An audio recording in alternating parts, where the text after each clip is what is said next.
നമസ്കാരം. Raf talk ഫുട്ബോളിലേക്ക് അവർക്കും സ്വാഗതം. സ്വന്തം പേരിലുള്ള അവാർഡ് നേടാൻ സാധിക്കുക അത് വല്ലാത്തൊരു നേട്ടമാണ്. ഫിഫ ബെസ്റ്റിൽ ഇപ്പോൾ പുഷ്കാസ് അവാർഡ് പുരുഷ വിഭാഗത്തിലുള്ള താരങ്ങൾക്ക് മാത്രമാക്കി മാറ്റിയിട്ടുണ്ട്. മികച്ച ഗോൾ പുരുഷ വിഭാഗത്തിൽ നേടിയവർക്കാണിപ്പോൾ ഫിഫ പുഷ്കാസ് അവാർഡ് കൊടുക്കുന്നത്.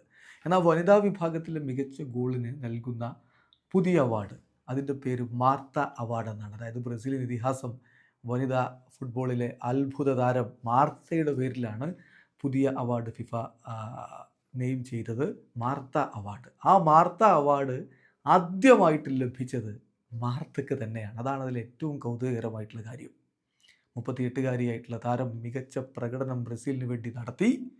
അതിൽ ജമൈക്കയ്ക്കെതിരെ നേടിയ ആ ഒരു കിടിലൻ ഗോളാണ് ഇപ്പോൾ മികച്ച ഗോളായിട്ട് തിരഞ്ഞെടുക്കപ്പെട്ടിരിക്കുന്നത്. ഏതായാലും അവരുടെ അന്താരാഷ്ട്ര കരിയറിൽ 119 ഗോളുകൾ നേടിയിട്ടുണ്ട്. അതിലെ ഒരു ഗോൾ ജമൈക്കയ്ക്കെതിരെ നേടിയിട്ടുള്ള ഗോളാണ്. മികച്ചൊരു സോളോ ഗോളാണ്. മനോഹരമായിട്ട് ബോക്സിലേക്ക് കടന്ന് കയറിക്കൊണ്ട് അവരടിച്ച ഗോളാണ് ഇപ്പോൾ ഫിഫ ബെസ്റ്റിൽ മികച്ച ഗോളായിട്ട് തിരഞ്ഞെടുക്കപ്പെട്ടിരിക്കുന്നത്. അതിൻ്റെ അവാർഡിൻ്റെ പേര് മാർത്ത അവാർഡ്. മാർത്ത അവാർഡ് നേടിയത് മാർത്ത തന്നെയാണ്. ഏറ്റവും അധികം വോട്ടിംഗ് അവർക്ക് ലഭിച്ചു. 22 വോട്ടിംഗ് പോയിൻറ്റുകളാണ് അവരുടെ ഗോളിന് ലഭിച്ചതെങ്കിൽ രണ്ടാമത് വന്നിട്ടുള്ളത് അസിസാറ്റ് ഒഷേലയുടെ ഗോളാണ്. 20 വോട്ടിംഗ് പോയിൻറ്റുകളാണ് അവർക്ക് ലഭിച്ചത്. മൂന്നാമത് വന്നത് സാക്കിന കച്രയുടെ ഗോളാണ്. 16 വോട്ടിംഗ് പോയിൻറ്റുകളാണ് അവർക്ക് ലഭിച്ചത്. എന്തായാലും ഇതൊരു ചരിത്രമാണ്. സ്വന്തം പേരിലുള്ള അവാർഡ്, ഫിഫയുടെ അവാർഡാണ് മാർത്ത അവാർഡ്. ആ മാർത്ത അവാർഡ് ബ്രസീലിയൻ ഇതിഹാസം മാർത്ത തന്നെ നേടിയിരിക്കുന്നു. വീഡിയോ അവസാനിക്കുന്നു.